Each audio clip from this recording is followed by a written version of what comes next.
Hey everyone, welcome back to Fictional, the show where we look at the cool tech and science from all of your favorite TV shows, movies, video games, comic books, all that great pop culture stuff, and ask, is it really possible? And if not, why not? Last week was amazing. We had so much fun doing the Google Hangout with you guys. And again, thanks to Joe, Phil, and John.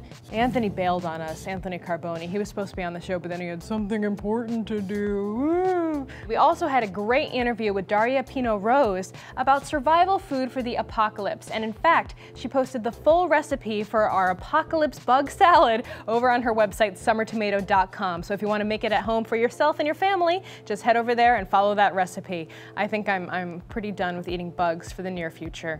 But it was a good experience, I promise. But you guys had some comments on the episode. For one, you really liked our little twinsy bangs, yeah? Because everyone who survives the apocalypse is gonna have bangs, or like an extra shield against radiation or something like that. But Min writes, during the zombie apocalypse, don't cook. Save the fuel for keeping intruders out of your property. Those bugs should be eaten raw.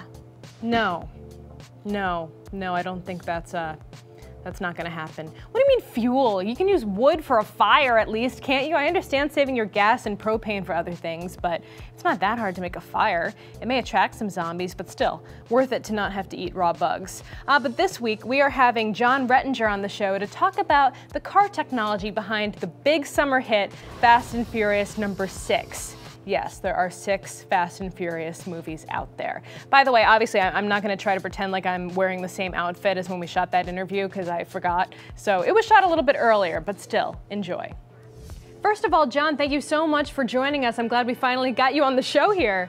Thank you for having me. It took months of you rejecting my invitations to finally let me come on the air with you. So as most of you guys out there know, Jon, of course, hosts the show that deals with all cool things, car news and technology. And so we finally have the perfect topic for you, which is the Fast and Furious. Now, my first question, how does this thing keep getting made?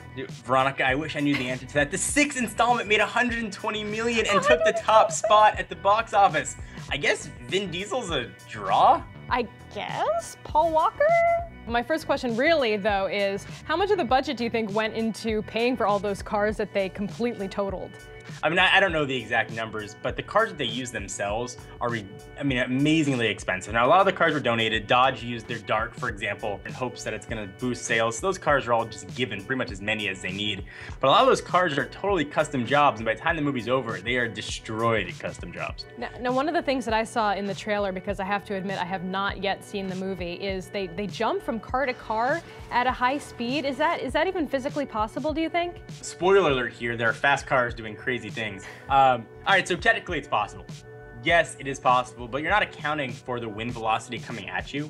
So as you're moving from car to car, you've got G-force, crazy amount of force pushing back on you. I would not put my money on anybody successfully landing that without breaking several of their bones. Now, getting back to the car tech, what kind of modifications have to go into vehicles like these to make them action movie ready? Sure, so one of the big things that goes into them, you see these cars and they hit explosions and they fly off.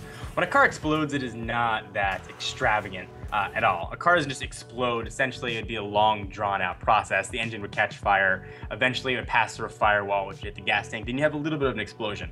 What these cars have underneath them are huge hydraulic lifts. They trigger an explosion in the lift that makes the car go flying off. And oftentimes, they're attached to wires as well, so they can control where that car is going to land. Interesting. So Dennis McCarthy, the guy that was kind of in charge of making all these cars action movie ready, he said that the 500 horsepower Chevy LS3 V8 motor was in the majority of the cars that were seen in the film, so they could all be interchangeable. So can you explain what that means to someone like me who doesn't know that much about car terminology? Easy. I can give you a perfect example. Let's say you've got Samsung Galaxy S4 for Sprint and the Samsung Galaxy S4 for AT&T, and you only have one battery. Okay.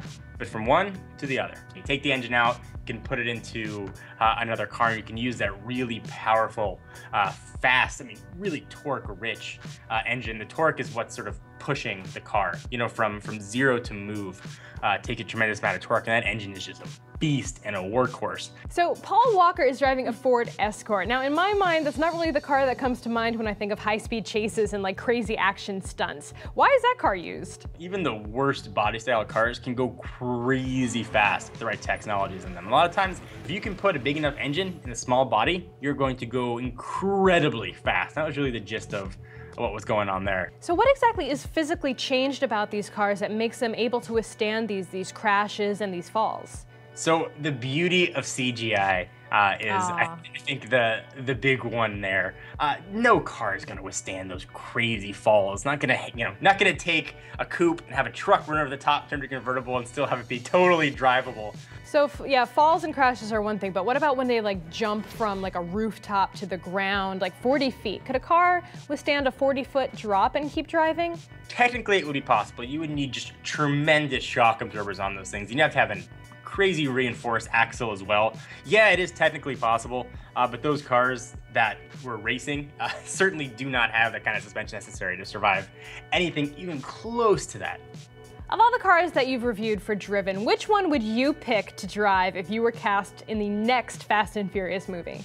I have a man crush, and I'm gonna admit it, on the Tesla Model S. Yeah. I would take that electric beast over anything else out there nowadays. All right, so basically, I need to know how much of this movie is completely unrealistic versus how much of it could actually happen in some kind of real world where Paul Walker and Vin Diesel are amazing and ruling the streets of a city near you and totaling cars without any kind of real repercussions. So it is as realistic as Vin Diesel is charismatic.